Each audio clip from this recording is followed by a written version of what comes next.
help someone, especially in their most vulnerable state, is something that I have found extremely fulfilling. Why did you decide to become a doctor? It was more my dad's decision. And in the typical African setting, one of your parents is either a lawyer, a doctor, an engineer. If not all their kids, at least one. You as an individual, you have to take charge of your health. So if I'm eating unlimited supply of natural sugar, that won't increase the risk of diabetes in the future.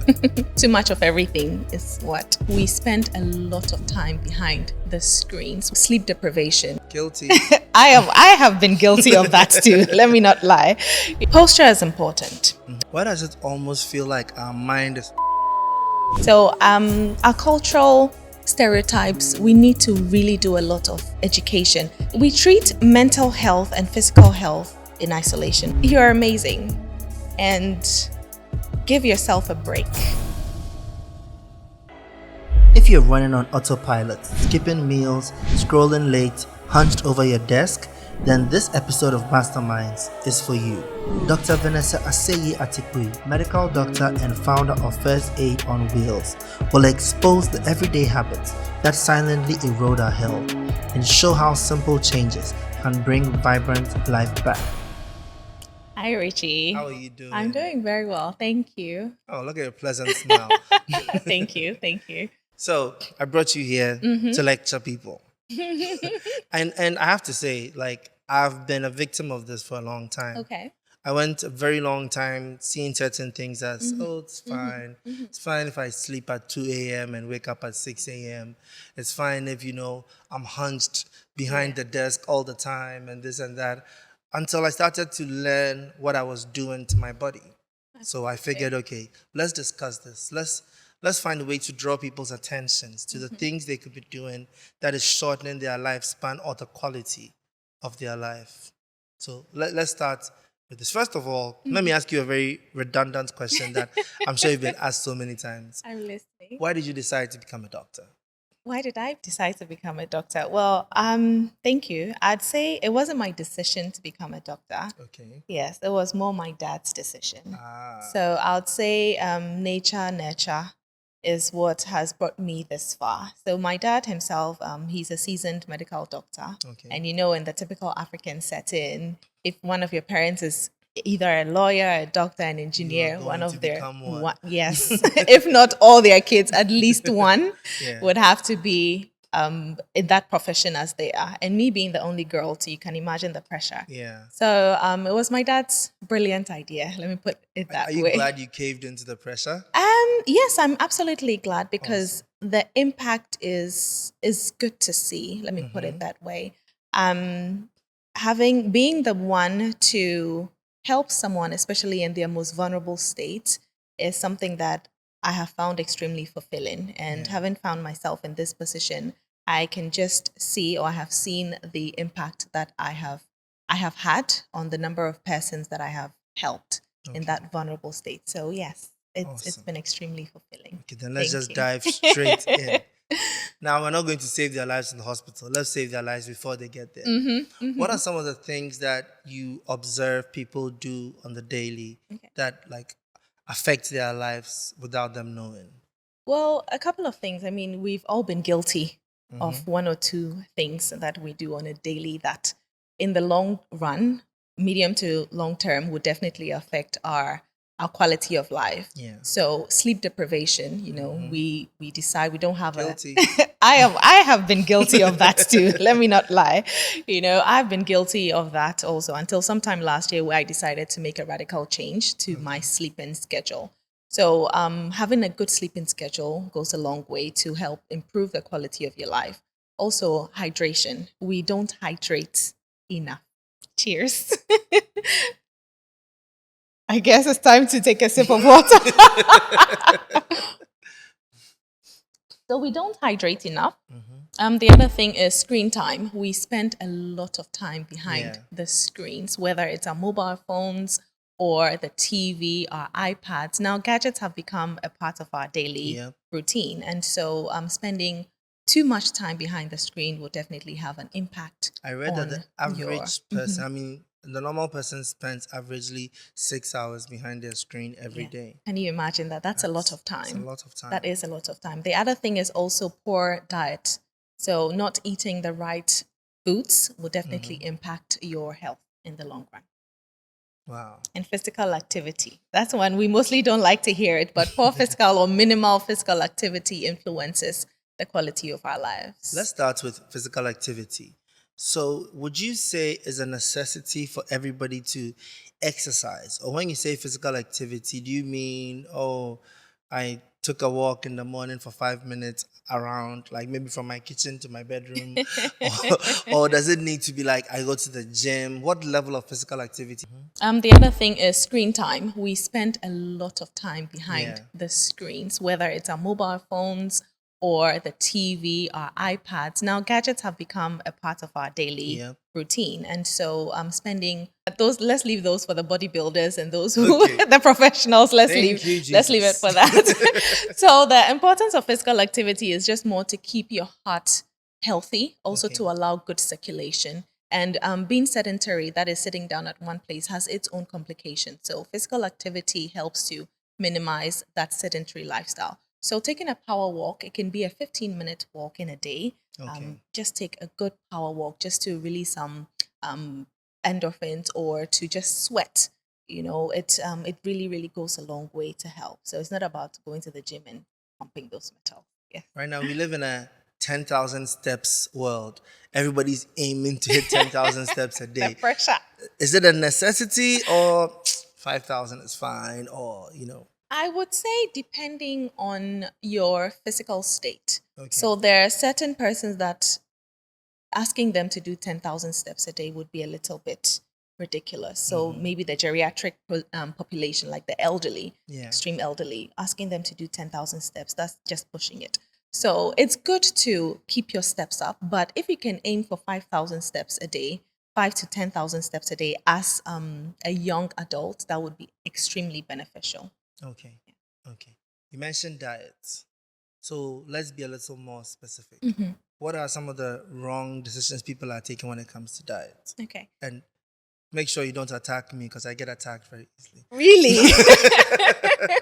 Do you get attacked very easily or you feel attacked very easily? No, I get attacked. I don't know why you people keep talking about I should stop eating chicken. I should stop. You guys, it's your then problem. maybe it's about time to stop. See, here we go. She's attacking me. But when it comes to diets, on a more serious note, when it comes to diets, the fizzy drinks or the sugary drinks that we indulge in, most of the times people will just pick up, let me not mention brands, a soda, a soda, and then just drink it without paying mind to maybe having a healthy meal and then replacing water with that. So that goes a long way to increase, let's not get technical. So they love it when we get technical. All right. So sugary drinks would increase your insulin resistance. So in the long run, you're going to have issues with diabetes, type 2 diabetes, which you would not want to get into. The other aspect is also carbohydrates. I mean, our environment has quite a lot of carbohydrates. The foods that we eat is essentially carbohydrates, but what I usually preach is portion control. I'm not saying cut out your kenkes, your fufu, your banku, your rice. I mean, I love, do you get it? I love rice. Personally, I really love rice. I could eat rice every single day, but portion control is extremely important. So having the right portion, so you do a little portion of the carbohydrate with lots of vegetables and proteins. That would help improve your overall health in terms of dietary replacement. And then the hydration. I couldn't speak too much about hydration because it's extremely important to consistently hydrate. Don't ignore water. Water is extremely important for the body. So it's not even so much of what we eat versus how we eat, the portions, and everything. Exactly. Interesting. So you have to help me win this argument, okay? I had an argument with someone and they were trying to make a point that, like when you're trying to explain to them too much sugar isn't good for them, they need to stop the fizzy drinks, then they would show me, well, in a bottle of a fizzy drink, there's this amount of grams of sugar, and there's more grams of sugar in a mango. than that fizzy drink. And I'm trying to explain to them there's a difference between natural sugar and artificial sugar. I mean, that's just simply it. There's a difference between artificial sugar and the natural sugar. So why couldn't I win this argument? I don't know who you're arguing with, but that shouldn't even be an argument to begin with. Yeah. Yes. So, So we encourage more natural sugars. How does it affect us differently? Why is it that, so if I So keep processed eating mango- foods, overly processed foods have an influence. It means they contain more chemicals. They go through a lot of processes before it becomes the item that you're going to consume.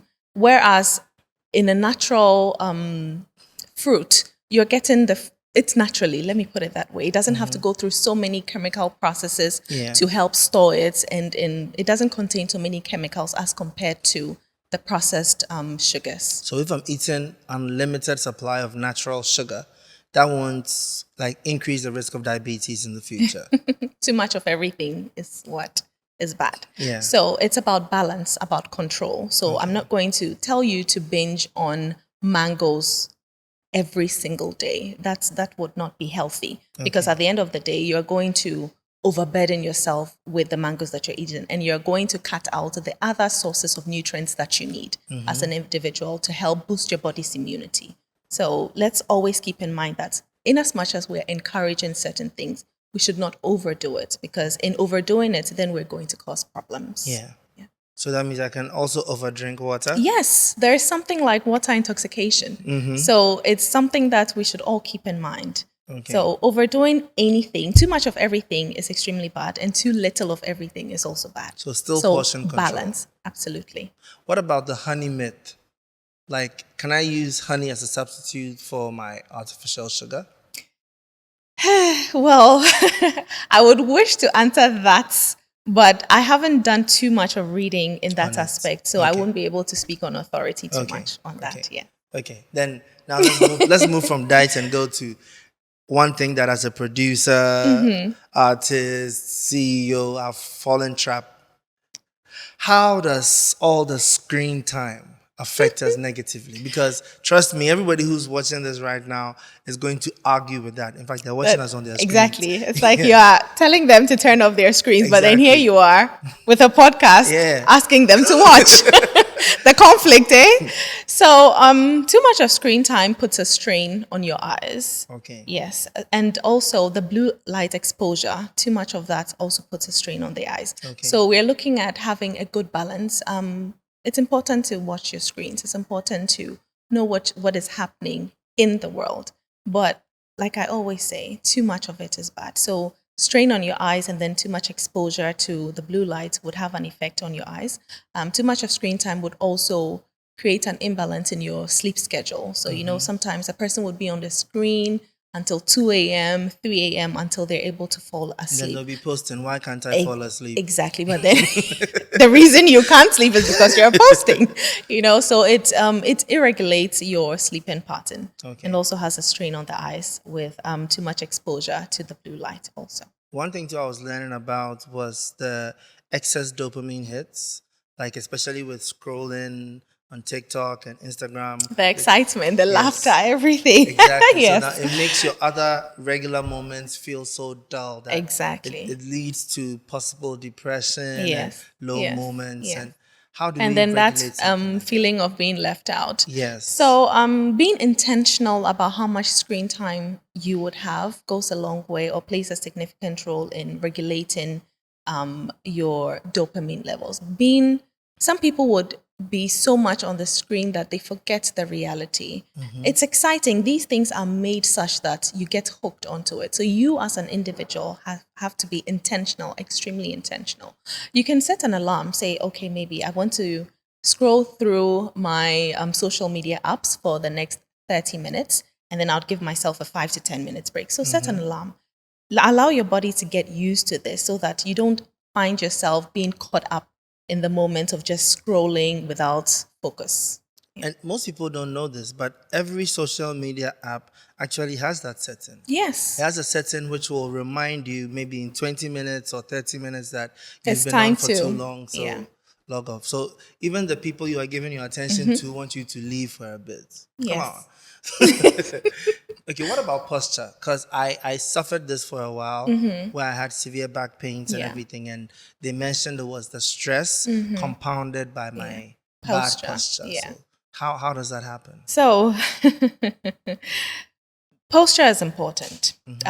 Certain Should I be ways. sitting like this or should I do this? Ideally, we should be sitting like this. Okay. Yes, let me put it this way. We're so used to crouching, we're so used to being in a certain way that sitting the ideal way becomes foreign to us. But the wrong posture, like you rightly said, would have a long-term effect on your muscles or your spine. So sitting in the wrong way or sitting in a way that is not right for your body would lead to maybe nerve impingement from the spine, and then also muscle strain. So, sometimes you can be sitting on your arm and after a while, you just start to feel some numbness or you start to feel an ache. That is your body in its own way telling you that to get off. It's time to switch positions. So posture goes a long way to help reduce the effect of sprain or strains of the muscles, and then reducing the headaches or even reducing the muscle aches or the back aches that we tend to have. Why does it almost feel like our mind is fighting our body? In what sense? Because if I think about it, it's like everybody is looking for comfort. Yes. Everybody's trying to do things to just make them feel comfortable and feel good. But from everything I'm hearing, everything I keep reading, the body doesn't like to be comfortable. The body is it likes to be It's fighting alert. the comfort. Yes. It's like I'm working so hard so I can slouch in my chair. Yeah. But then I can't slouch in my chair because it's not good for my posture. I'm working so hard so I can afford any food. But I can't eat any food because it's not good for my health. So why is our mind craving these things that are bad for us? Well, I'd say it's probably our exposure. Your body gets used to what you expose it to. Okay. So if you keep eating sugary foods or you keep snacking over a period of time, your body gets used to it, such that when you stop, then it starts to feel very agitated. It starts to feel very anxious. It's like addiction. Yes. It's a certain form of addiction where your body gets used to something over time, and then once you drop it suddenly, then it becomes a problem for you. Yes, indeed, we're all fighting to be comfortable. We're all fighting to eat whatever it is that we want, but then at what cost? You always have to ask yourself, at what cost? What is the cost of eating whatever it is that I want? What is the cost of just sleeping in an uncomfortable position? You sleep, you wake up in the morning, and then, you wake up in the morning, maybe you have a neck ache or a back ache or your arm is hurting. So being intentional really goes a long way to keep your overall body healthy, and it improves the quality of your life. I never knew food was an addiction until I started doing intermittent fasting. And then I realized, because early Richie, I need to eat at least 3 times a day, and I can eat at any time. And if I wake up in the morning, you have to have your breakfast. Yes, if I haven't had breakfast, hey, I'm feeling weak.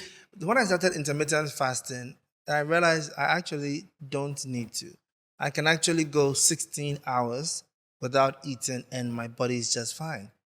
So, once again, is it that our brain has tricked us into these things, or is it the pressure of society and all these norms that we've peddled for so long that is making us get into habits that is making us make our lives miserable? Well, let me say it's a mix of both, because our daily activities does not really allow us to be able to take a pause. Even our environmental factors, maybe I don't know if there are any, besides the Legon Botanical Gardens, are there any significant, exactly, are there any parks that you can walk to and say that, I want to just take a stroll and, experience nature? No. You look at the pollution. Nature is walking on my paved road. Exactly. So all these come together to basically reduce the quality of our lives. Unfortunately, in our part of the world, we're not intentional about how our environment impacts us as individuals. So I don't know, maybe long term is something that we can be looking out for, trying to plan, and then, because quality of life is basically everything. you get to that peak where you have all the money in the world, but then you're battling one cancer or the other, or one disease or the other, and you're not even enjoying all the money that you've made.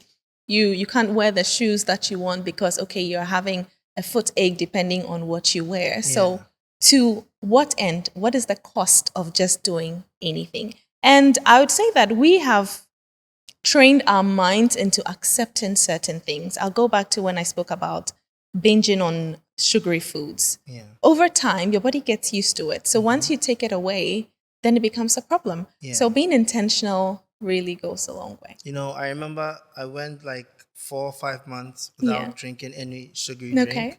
Congrats.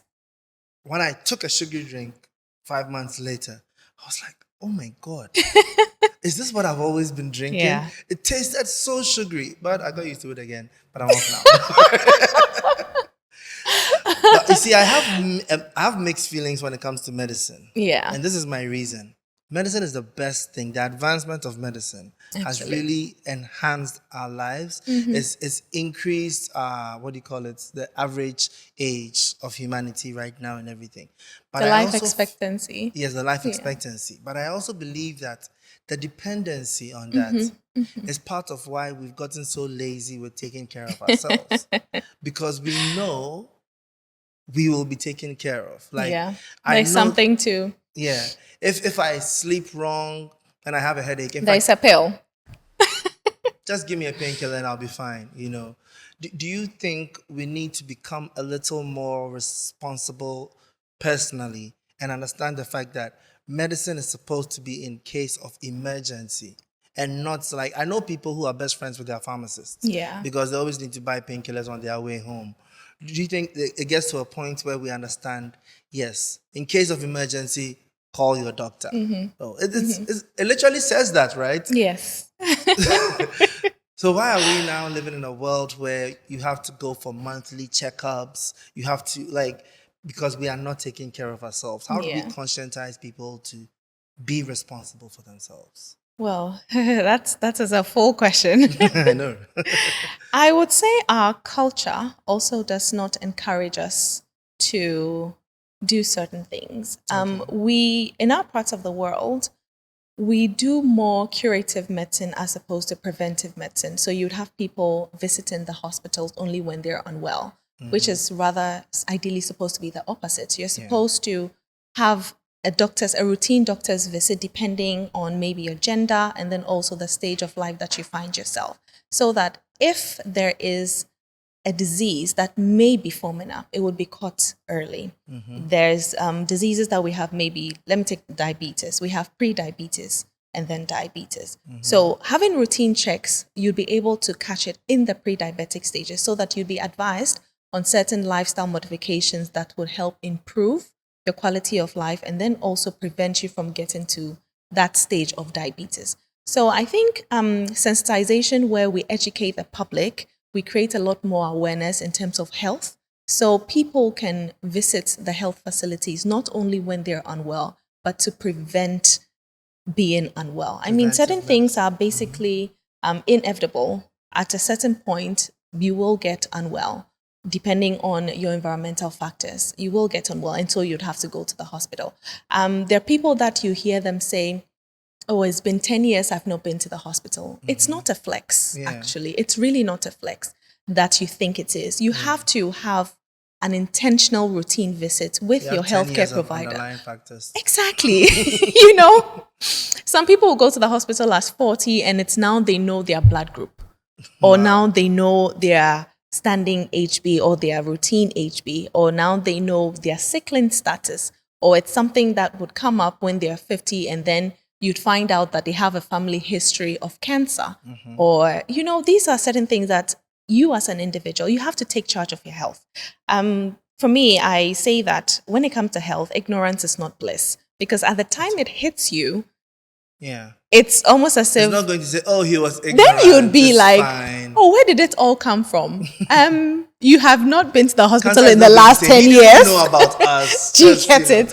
You have not been in the hospital for the last 10 years. You have been drinking every soda possible. You have been eating just about anything. you have not been active, you have had all sorts of stress in your life. So being intentional, owning your health goes a long way to improve your quality of life. So our cultural stereotypes, we need to really do a lot of education. Our culture believes that the bigger you are, the more you know. Yeah. Rich you are, or you're taking care of yourself. You see someone who Sugar daddy status. exactly, you see somebody who is obese. You tell the person they're obese, and then it becomes a problem. Now we've become very guarded, even in our words. Yeah. You can't even advise someone because then it becomes body shaming. But at what point do we actually acknowledge the underlying health? Shouldn't you be ashamed of your body? Hey, Richie. Sorry. This is why you shouldn't put a mic in front of me. At what point do we say, I'm concerned about your health, and not, how big or fancy it looks or how trendy it looks, So I think that we really have to have a complete mindset change. I think it all comes back to that wanting to be comfortable. Absolutely. Now, who doesn't want comfort? And we've normalized it so much that even people wanting to be comfortable in the wrong way is now being praised. Yeah. We went from it being frowned upon to being accepted to now being praised. Like, own it, girl, own it. Cancel culture. Okay, let's talk about stress for a bit. Okay. I know that say about 70% of diseases are mostly either caused by stress or like made worse by stress. So how do we prevent chronic stress in our lives? Intentional about your health. Be intentional about your well-being. We treat mental health and physical health in isolation, but the two go hand in hand. Stress, prolonged stress, we have accepted overproductivity to mean that you are working, but that shouldn't be the case. We have looked at rest as laziness. You go to someone's house and you see the person lying on their couch, probably just enjoying a breeze, and be like, I cried for we call that. There are certain things that we have to be extremely intentional about. Rest should not be considered laziness. Yes, too much of rest sometimes, so that is sloth, and that's one gay. That is one of the 7 capital sins, So there's a difference between slothing away and then actually resting. Even God rested after he did all the work that he needed to do. And that should tell us something. Your body needs rest. Let's just say a vehicle. Let's use the vehicle as our body.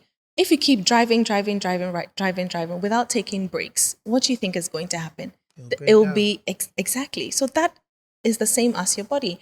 And just as the vehicle gives us signals when it needs to be checked, our bodies also starts giving us signals. So be so in tune with your body that when it starts giving you these signals, you start to notice it. And prolonged stress would only lead to burnout, depression, anxiety. And yes, studies have shown that women actually have a lot of autoimmune disorders, which can be associated with stress.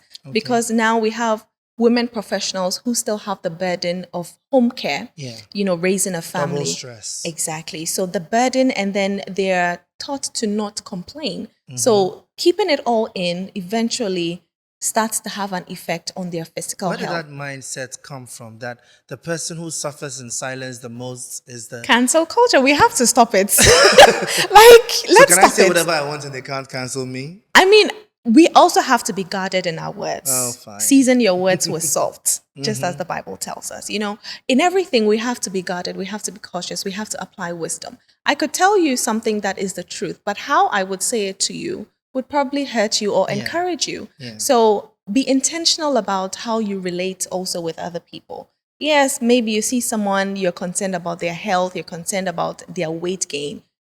Be empathetic with the person, because maybe the person may be having an underlying health condition, maybe going through some amount of stress that's causing that weight gain. So in as much as we want to encourage people to be healthy, let's apply some wisdom.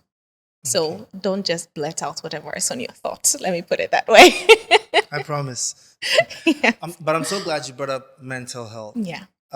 I personally believe mental health is so important. Absolutely. But in Ghana especially, it is completely overlooked. You know, especially I can tell you as a man, you have no right to complain, to even show you are going through any pain. How do we conscientize people? And even if somebody is conscientized, what can they do about it when they are going through like mental health problems? Yes, as for mental health, it's an unending conversation. However, I think we have come a long way from where we were before. In the past, speaking about mental health was such a stigma, or so we spoke about it in hushed tones. You know, it's not something that you come out in the open to speak about. But over the past couple of years, you've noticed there are some mental health summits, there are talk therapies. We're encouraging people, especially men, to speak up, because there is no glory in suffering. You know, there is nothing masculine about struggling with your mental health.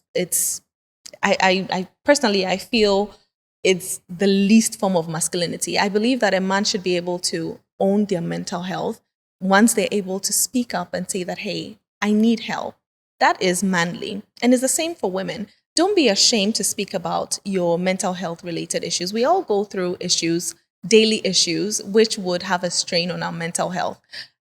So talk therapy, encouraging structured support, having a system where we empathize with people rather than stigmatize them, and then education and awareness that we're all going through a certain level of mental health strain. And so being empathetic goes a long way to help improve our mental health. So I've seen a contrasting theory, which is between Sigmund Freud and I can't remember the other guy's name, sorry. So Freud is of the mindset that the more I've seen that too. The more you talk about it, the more you get help with people talking through it, remember your past traumas, the more you're able to overcome it. Wherever I still can't remember the name, but we can always Google it. But let me check. I think we're using more of the Freudian theory with mental health related, which talks about. I think his name is Adler. Yes. Yeah. Yes. So Adler was of the opinion that to actually overcome it, you need to like power through it by taking actions. Exactly. If you have anxiety, plan. Exactly. If you're feeling down, go to work. Yeah. Which of these theories do you side with more? I would say we could use a little bit of both. Okay. Because it would not be healthy to encourage someone to simply just overlook their mental health strain, because it only compounds and then eventually they explode. You know, if you put someone who has been in an abusive cycle over time, at some point they're going to break, because everybody has an elasticity level. You know, if you keep pulling a rubber band, pulling it, no matter how much you stretch it, eventually it would snap. And it's the same with humans. You know, if you keep putting aside your mental health issues, your stresses, your feeling low, your anxiety, over time, it's going to get worse. When you're left with your emotions, then you feel all of it at once. So I would say that it's good to be able to work around your stresses, but speak to someone, seek help. There are professionals who would be able to assist you to navigate some of the complexities of life. I mean, life is like a roller coaster. 1 minute you're living the life, the next minute it's like, oh my goodness, what is happening here? And once things seem to be happening, it's almost as if everything is hitting you from every corner, and it becomes overwhelming. It's like it's planned. You know, like it's planned. It's I had the best day yesterday, then the next day it's like it's you know, and that can have a mental strain on any person. So working through your emotions is extremely important. Identifying people to speak to, professionals to speak to, is important. I was reading somewhere about the 8-minute talk. You know, they say it takes 8 minutes to prevent someone from tilting or going overboard. Now, the goal is not to turn everyone into a psychologist, but to just give a person who may be feeling hopeless some 8 amount minutes of of your hope. time. Exactly. So it's not that you're going to sit down and then, try to diagnose a person. It's not your job to do that. Yeah. But you as an individual should empathize with a person. You as an individual should rekindle a certain amount of hope in a person that is feeling hopeless or feeling like everything is just about it. So you feel we should combine Freud and Adler? Absolutely. And I think it begins with us being empathetic, because Absolutely. as much as we need to be able to go to a professional, Yes. the reason people can't go to professionals is because they are worried about how their peers would The see stigma. them. Yes. The stigma. So sensitization through health education, awareness creation, letting people know that dealing with stress is normal. There is nothing to be shy about. There's nothing to feel isolated about. There's nothing to feel like you are not you're not up to standard simply because you're going through a difficult moment. So I think that we have indeed come such a long way, like I did mention, compared to a few years ago. Now we're more open to understanding the different mental health related issues, anxiety, depression, and then being empathetic with any person that may be experiencing and I a think we need mental to health start with the next issue. generation, because I've also seen two different types of parenting. There's the overparenting, where What is overparenting? When my child has a problem, I am solving it no matter what. This child is never going to suffer, which also makes the child so dependent that they can't handle any stress in life. Right. And there's the other side too, where it's like, yeah, you figure it out. Like, is there a way we can be in the middle? So let's say, like, how every man, I can let you know this, every man, at least my age or near, cannot talk about their problems. Hey. We were not trained to talk about our problems. It's not right to talk about our problems. Can we, and I understand that the reason it's been like that is because men for a very long time have been the sole, providers and everything. And you can't provide when you are weak.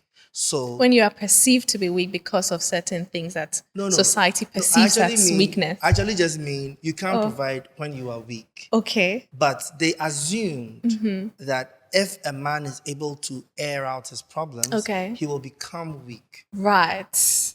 Not understanding that there's a balance where he should be able to identify the problem. Yes. And then the next step is, but what are you going to do about it? So it's like you mentioned, Freud meets Adler. Adler, yes. You get me? Your boy falls down, he hurts his knee. You don't say, Bemensu. Exactly. Don't say walk it off. Exactly. You acknowledge the fact that he's in pain. I understand that he's in pain. Go over there and get the plaster and put it on it. Teach him the responsibility of overcoming the weakness. Absolutely. But don't make him feel like it's not even valid for him to feel the weakness in the first place. Like a balance. Don't overparent, but don't Well, when it comes to parenting, I mean, I'm a mother of two beautiful children. I think it's a very sensitive topic. Because nobody really knows how to parent. Let me put it that way. True. We're all just basically winging it. Yeah. Well, just like everything else in life, let's be honest. Absolutely. But then applying a certain level of wisdom helps.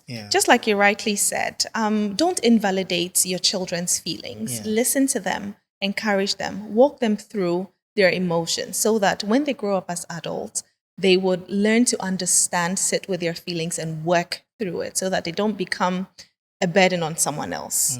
Because people who have been taught to just isolate or to just ignore their feelings are not able to understand the next person's feelings. And society is basically built on relationships. So I need to be able to understand person A's feelings, know how to navigate their feelings or help them navigate their feelings so that I can also be helped, So I believe that parenting, dear, it's not easy. It's not easy. Let me put it that way.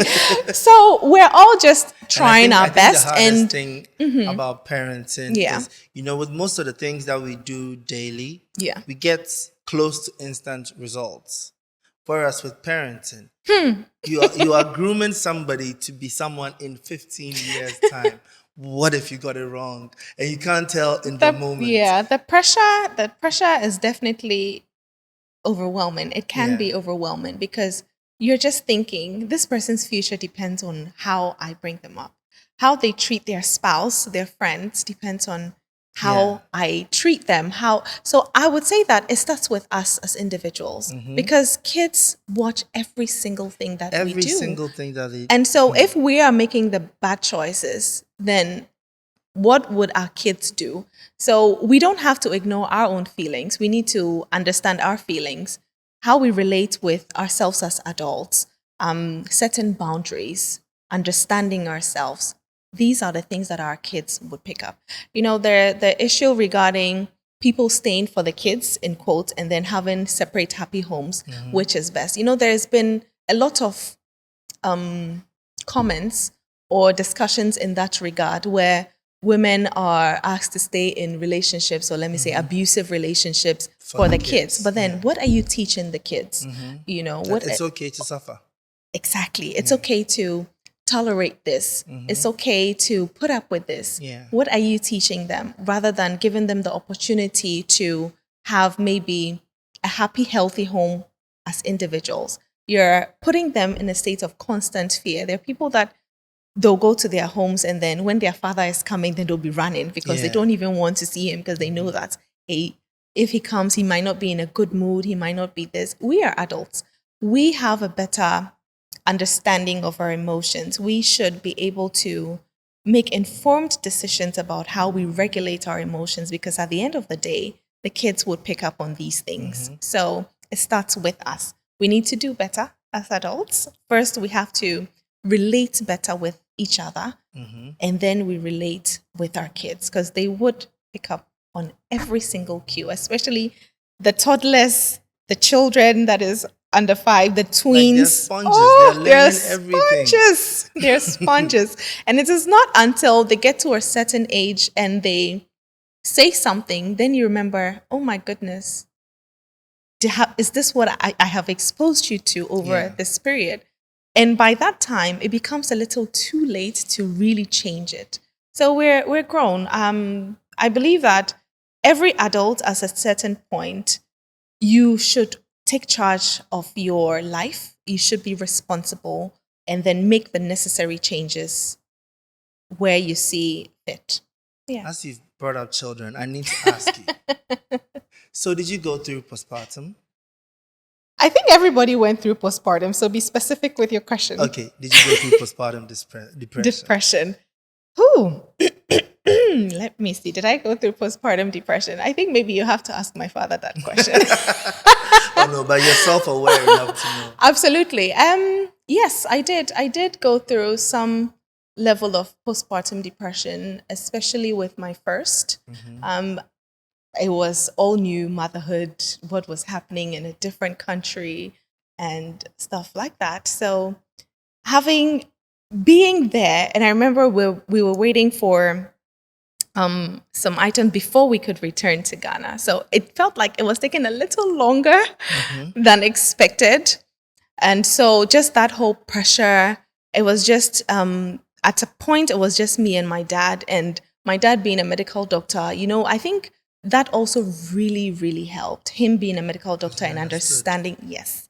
Because I remember he had to change his flight because he realized that his daughter was not doing well. I mean, there was a certain point I just was like, I want all of this to end. And these are some of the subtle verbal cues that maybe the professional, someone who is not a professional would not be able to pick up. And then you think that the woman is over-exaggerating. Yeah. But imagine you've come from a place where you've had maybe 8 hours of sleep, 6 hours of sleep, and now you have to deal with every 2 hours a kid that would just not stop crying, would just not stop pooping.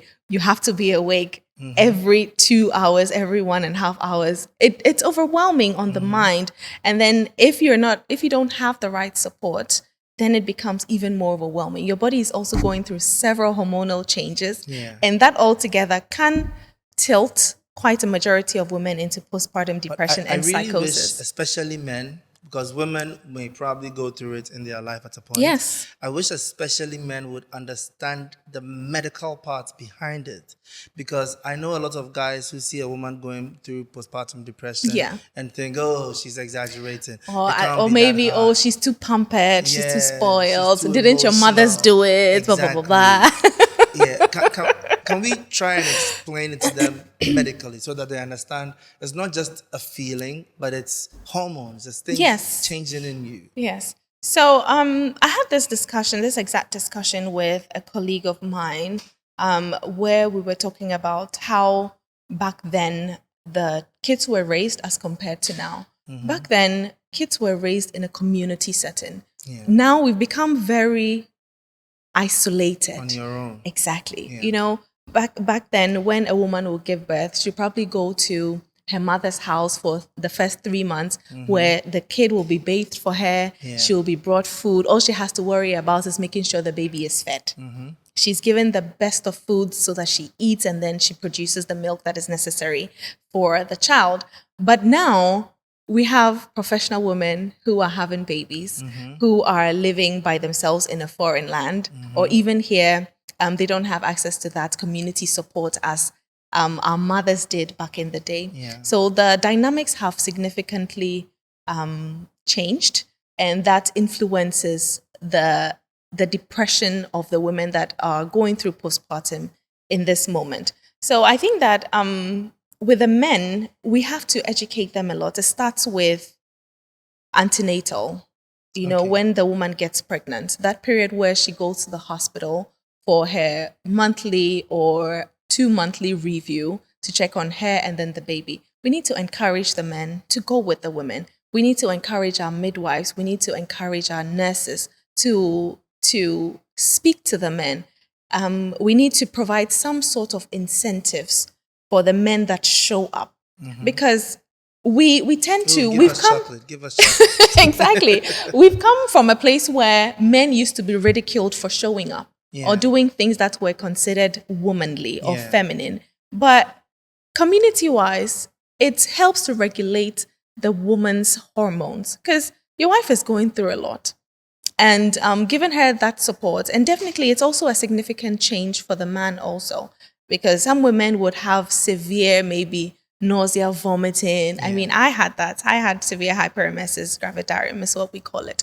So encouraging the partners, the spouses, and also bearing in mind not to ridicule those who by choice or by not by choice do not have their partners. Because sometimes we tend to shame the women that come to the clinics without their partners, without necessarily asking, okay, where's your partner? Do you even have a partner? Where's your partner? What is your situation? There are some women that just want to have kids without a partner, and that is okay. So we have to really change. We have to shift our mindset significantly so that we can accommodate the different lifestyles of each person. So, yeah. Do you think that in general, especially being in Ghana, a lot of our traditions, or let's say our local norms, go contrary to what we are supposed to be doing for our physical health and mental health daily? You won't get in trouble, don't worry. Why? At this my big age, who beats me? What's the West?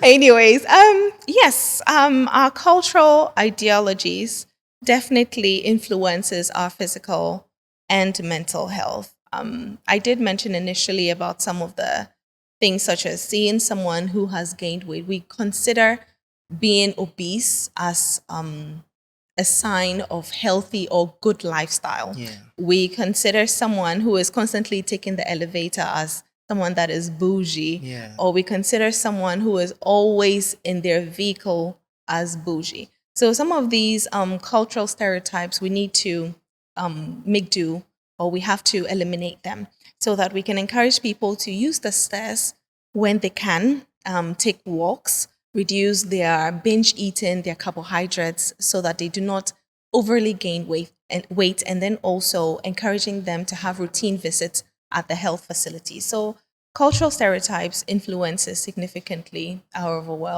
overall look on health. Does this mean I need to cancel the elevator I was about to install in my office? Hey boy. I mean, we're looking at a culture that should also be inclusive, So elevators are good, but if you're physically fit to use the stairs, it's just 2 floors. I'll walk. 2 floors. Say what? This man. Comfort is nice. Comfort is the goal. Stop life. No, but speaking on inclusivity, you never know when someone would have an injury or when you're going to employ someone that will not be able to use the stairs and so would have to rely on the elevators. So in the spirit of inclusivity, it's important. But in as much as we want to be inclusive, we have to still encourage healthy lifestyles. If you found a reset button to press for everybody to help them fix some of the harmful loops, what would you reset for them? I think our mindset. Our mindset. Yeah. Our mindset is definitely what I would press. Because our mindset is important. Your mindset influences a lot of the actions that you take as an individual. So if you have a mindset that bemens, definitely if you see a man who is going through some level of stress and he's crying, be like, and the truth is, we're all guilty of it. We're all guilty in one way or the other. If I'm at work right now and a fire starts or a snake comes here and the ladies are all running and you are following them, you're like, hey. If the guys go up like, Charlie, you woman. I completely agree with you. We're all guilty. We're all guilty. So the mindset. Interesting. Yeah. Okay, so I want to try and fix my life a little bit. Give me some key habits that I should make a part, like a daily routine, to make sure that anytime I'm visiting the doctor, it is routine and not because there's an emergency. Yeah. Well, we'll start with sleep. So having a good sleeping schedule would really go a long way to improve your overall health. Diet. We've spoken quite a lot about diet. Be intentional about what you put in your body, because at the end of the day, what is in would eventually show out. Physical activity. Have a certain routine that you follow in terms of physical activity. If it's going to be a 15-minute walk in a day, a 30-minute walk in a day, do that. High intensity workout, just do that.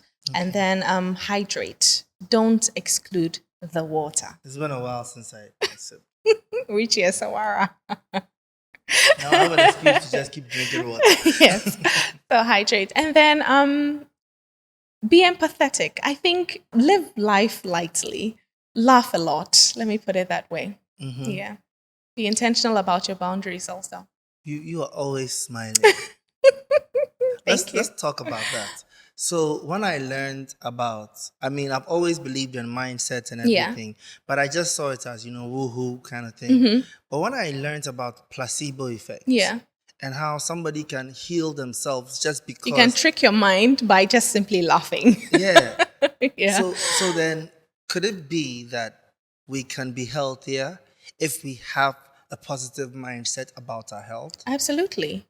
I mean, studies have actually shown in terminal patients, that is those suffering from cancer-related illnesses, have shown that those who have had a positive outlook at life have a higher lifespan compared to those who do not. So your mindset is extremely important, your outlook on life. There are people that you tell them that something has happened or they have a diagnosis and then they become, coiled up. They become the disease. Exactly. It now becomes them. And then there are people that, yes, I'm aware I have the disease. What can I do? I'm taking my meds. I'm doing this. I'm doing that. I'm getting on with my day. Those people, studies have shown that they have a more quality life as compared to the people that look at it negatively. So a positive outlook on life really goes a long way. So let me ask you this. How far does the placebo effect go? So if if I was told right now, if I was told right now that what I'm drinking is healthy, but it's not healthy, and I drink that for 10 years. No, let's not. It's no. No, that one is pushing it. That one, at some point, your mind is going to catch up with you. What if like you can perfectly deceive someone? You know, maybe you give them the wrong drink and tell them this is natural fruit juice for 10 years. Yet it's the fizziest of fizzy drinks. Are you telling me they'll still get the diabetes? Absolutely. Oh, come on. Because in as much as your body is your mind, it's still a system. So your body, your kidneys are going to process this. Your liver is going to process these drinks. Your pancreas is going to keep processing these things. And over a period of time, it's going to get overwhelmed. So in as much as you tell yourself, oh, this is water. Guys, I'll try this. In 10 years' time, we'll have this conversation. Hey, if I'm not around to have the conversation, then it means I failed. Touch wood. Okay, what do you say about those who are also comparing themselves to people who seem to be healthy, but they are neglecting the positive lifestyles? Because you know most of these things we're talking about is long-term effects. Absolutely. So it's not manifesting now. Yeah. But people end up emulating them. Like those gym buddies. Thank you. I'm watching them. It's like I didn't want to mention it, but you have said the gym buddies. Oh my goodness. You know, you see someone and you're like, oh, your body looks toned. And then you ask them, oh, how long? They'll tell you 5 to 7 years. Like, hey, I'm happy with where I am. But that is the reality. At some point, you have to start. Irrespective of whether you start today or never, 5 years is still going to come. Yeah. So would you 100%. Rather have a toned body in 5 years, or would you be healthier in 5 years, or would you be less healthy? So like I said earlier on, you don't have to go into the gym like you are a professional or you are going for the Olympics. Mm-hmm. Keep your cardiovascular system healthy. Keep your cardiovascular system running. Help shed off the fats, the buildup in your arteries, in your vessels. Help to shed them off by keeping active and reducing the kinds of foods that you're taking in. Yeah, so as for consistency, it's key. And comparison is definitely a thief of joy. Yeah. You keep comparing yourself to someone that has probably put in the work 10 years ago. And exactly. You are now about to start. So you go to the gym and you are lifting weights. You are doing 30 squats. You haven't stepped in the gym before. You will collapse. I think that's what stops most people. Though. Absolutely. And I think we need to also educate gym instructors. Yeah. Like gym instructors. Like be calming down.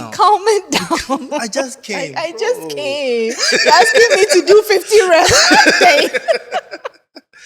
And you expect me to return to that gym when tomorrow morning my muscles are aching and I can't even sit on the loo or even bend. Yeah. Oh no, you'll never see me in that gym. It's not just the gym instructors, like those prescribing diets for people and stuff. Sometimes it's like it's severe. It's crazy. The least I once tried this diet. I don't even know where I read about it. I want to find them and report them.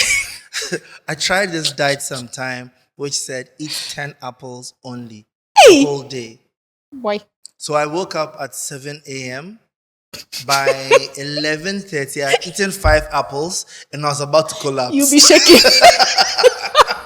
No one told me by 1 o'clock to find some rice to eat. What kind of crazy diet is that? Look, I'm sorry. We overdo things, to be honest. And when people want to be professionals, do it the right way. Yeah. And don't treat it as a generalization. Just as we won't treat a patient that comes to us as a general picture, we treat the person as an individual. Mm-hmm. So it means we're going to start from asking the presenting complaint, the history of presenting complaint, on direct questioning, family history, past medical history. Each and every individual is unique. Yeah. So treat each and every individual as unique.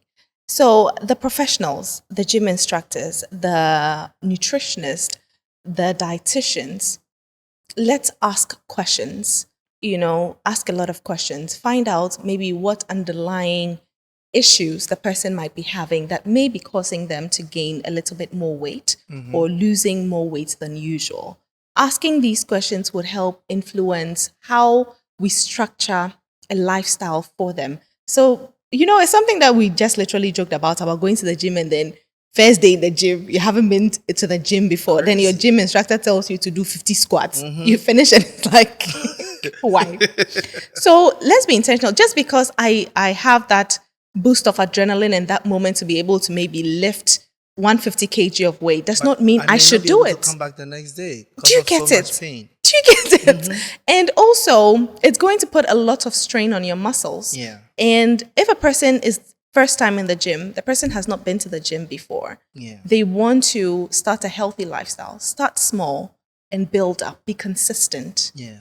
The goal is to be consistent and to have a pattern or a structure that works for that individual, not the group. Yeah. Yeah. And these days, I feel like all those who are trying to sell this, sell a lifestyle and not the scams. Because it's like, I got an exercise app. It made me answer a few questions, blah, blah, blah. And then after 2 minutes of questions, it said, you are going to lose 20 kg in 3 weeks. What a lie. Bro. Hey, you know what's funny? They'll list a number of things that you're supposed to do. And so when you don't lose that 20 kg, then it becomes your fault. Because then it's like, they'll ask you, okay, did you do this? Did you do this? Okay, you didn't do this. Okay, then that is why you didn't. Yeah. But what? Why can't we be honest and let the person understand that? Honest? Let's be realistic. Yeah. Let it be a lifestyle. Eventually you will get there. Absolutely. Okay. Sleep. Sleep is super important. Absolutely. Now, I am somebody that I can testify that I went 3 to 4 years of trying to cure insomnia. Okay. At first I didn't have a problem with the fact that I had insomnia. It favored my work and everything. Yeah. And then when I started to try and change my habits for good, I had now built that bad habit so much that for 3 to 4 years, you were struggling. I was struggling with it. How do people build good sleep habits? Setting a routine. Okay. I mentioned to you that I had just this erratic sleep pattern until somewhere last year. I had to be deliberate about my sleep. So now, unless it's something out of my power, I get not less than 7 hours of sleep at night. Nice. Because at 10 o'clock, my phone literally goes on Do Not Disturb. That's just how intentional I want to be about my sleep. 10 o'clock, my phone goes on Do Not Disturb. And at 6:30, my alarm rings. Have quiet time, etc. And then get on with your day. So little habits like this goes a long way. So being intentional. Don't sit down on your phone and be laughing, be giggling, be excited. I mean, we're all extremely guilty of that. Once in a while, I get carried away. And the good thing about the phones or the gadgets, using it to benefit you is important. So my phone would literally prompt me that your phone is about to go on Do Not Disturb. Then I like, oh yeah, it's actually 10 o'clock. Then I start, wrapping up so that I can get some sleep. So little things as that would help. And then you can do an activity.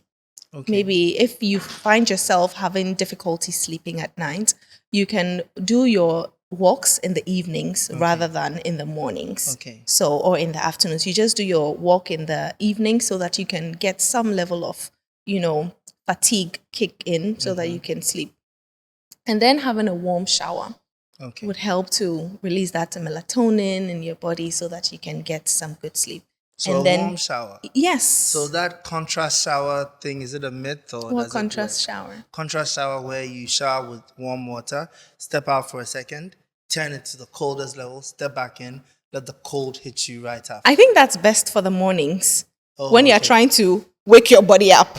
Yes. But in the evenings, where he explained that when you do that in the evening, like an hour to sleep, it feels like it wakes you up. But within an hour's time, your body will now be ready to... Is it a study that he has done over a group of people, or it is his personal experience? Honestly, it's his personal experience. Okay. So then we have our answer. It's his professional opinion. So. Okay, I understand. So let's also not be too much on people's lifestyle and what works for them. Yeah. If someone suggests something to you, find out, is it something that has been studied into, or is it this person's personal experience? Or does it even work for you? Exactly, because It could your be similar, experience will be it could be- different. yeah. Absolutely. We're talking about sleep, right? Yes. And then also what we eat at night would influence if we're able to have a good night's rest. If you eat shito or something very spicy, what do you think will happen? Your tummy, you'll be having these heartburns, Yeah. having these uncomfortable. So you'll be twisting and turning in bed. You'll not have a good How night's about rest. even the time you Yes, eat? the time you eat is also extremely important. Yeah. And then drinking lots of liquids right before bedtime would influence how many times you're going to get up at night Yeah. to pee. To give you, you want to enjoy the sleep. Exactly. Yeah. Exactly. So being intentional, changing your sheets, the atmosphere in your room. Some people, you go into their room and it's like you're almost blind. It's more than a studio because there are so many lights and so many bright things, and Yeah. the stimulation becomes a little overwhelming. What And about screen time before sleep? yes, so reducing screen time before sleep also helps. Okay. So it looks like with all these things, we just need to keep building. You just have to be intentional Habits. about your health and wellness. Simple So as you that. believe in micro habits, tiny habits. Yes, that's over time accumulate to become a habit. That's how habits are formed. Tiny things over time. That's a habit. So now we have the habits for sleep. What about mental health? Mental health habits. I think some of the things we mentioned for sleep also influences your mental health. Okay. Yes. So being overly exposed to stimulus, so whether it is noise, light, these are things that would play a role on your mental health. What you engage in on the screen, it's your phone. You decide what to look at. Yeah. You can mute certain people that you feel are not healthy for your mental health. Some people get triggered when they see gory images or carnage and things like that. So just simply mute those things. Some people get triggered when they see flashing lights. So just simply avoid those things. And then having support groups. So identifying people that you can speak to, people that care for you, look out for you, that are willing to lend a helping hand. And also delegate. Doing everything, there's no flex in doing everything. No. If you can, delegate. Have time to rest so you can give your mind a break, or a break from the stimulus, that the overexposure. What else can one do? Yeah, I think that's basically it. Having a good support group, your screen time, what you expose yourself to as an individual, delegating where necessary or if you can. There's no reward, like they say, for suffering. So True. What are your thoughts on meditation? I think it's good. Okay. I think if you can spend 15 to 30 minutes simply just blank, trying to just understand yourself, no exposure to light, to sound, to the screens. Yeah, I think if you can, meditate. I need you to do something for me right now. Are we going to meditate? Oh, no. Imagine you had the power to stretch your hand through the camera there and reach into the mind of the person watching you right now and input one thing that will create a mindset shift. What would it be? What would it be? Ooh, I had the power to to put something in the mind of someone watching this. What would I put there? I'm literally blank right now. There's so many things going through my mind that it's making me blank. I don't know if that makes sense. Yeah. But what I would say is you're amazing, and give yourself a break. Be graceful with how you manage situations. So just be graceful and don't be too hard on yourself. Yeah. Be positive. Because we're all just basically navigating through life. Yeah. Yeah. We really are just winging it. It's our first time here, is it not? I know. So we're all doing this for the first time. So Thank you. Yeah. Thank you so much, Dr. Vanessa. thank you, Richie. It's been an awesome pleasure. Hope you guys enjoyed that. And keep going till you become the mastermind I know you're meant to be. Absolutely. Thanks for watching this episode. The fact that you stayed all the way through to the end tells me that you're not only curious, but you have the discipline to see what you do all the way through to the end. Now let's build a community of thinkers who are ready to become the best version of themselves. So subscribe to the channel and the mindset that you will develop and grow every day to become a true mastermind.